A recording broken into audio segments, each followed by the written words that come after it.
respected teachers. Today I have been given an honor to deliver a speech on a very sensible topic, science and Islam. So I do hope that you will pay your attentive ears towards my speech. Dear brothers, nowadays it is a general question arising in the mind which thinks something about this modern age, the age of science and technology, the age of inventions and discoveries. The question is that, what is the relation between Islam and science? What is an Islamic approach to science? And does Islam have any harmony to the modern science? Dear audience, first of all, it is necessary to clarify that Islam is the eternal and perfect religion of Allah subhanahu wa ta'ala. It can never be in contrary to the laws of nature. Its teachings and doctrines can run with the ups and downs of every age.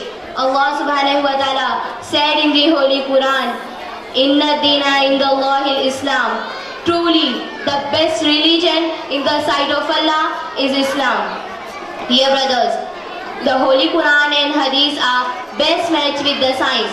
Rather, they are a reliable source of information for the scientists.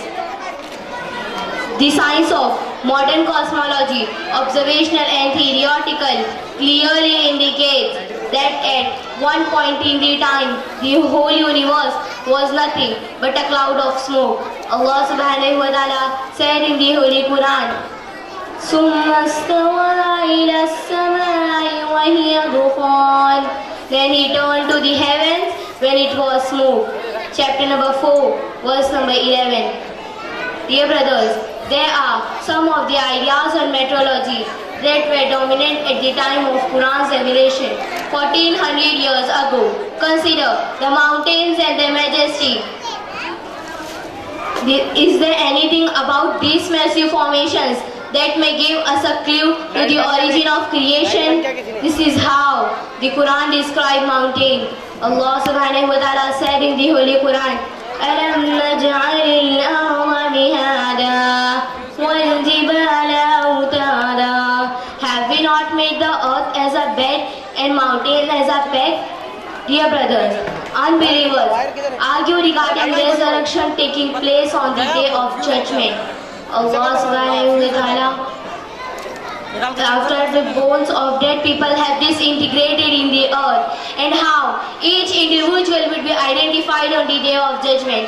Allah subhanahu wa ta'ala answers that He can not only assemble our bones, but can also reconstruct perfectly our very fingertips. The audience, in short, science does not create any problem for us. Not only it favors Islam the most, but it also testifies the truth. Let me say that Quran and Hadith does not need science for their reliability. Rather, science needs the source to justify itself. Islam not only approves science, rather it is the founder of the modern science. On the conclusion of speech, we should have confessed that all science information depend upon Islam, and science is nothing without Quran. Assalamu alaikum wa rahmatullahi wa barakatuh.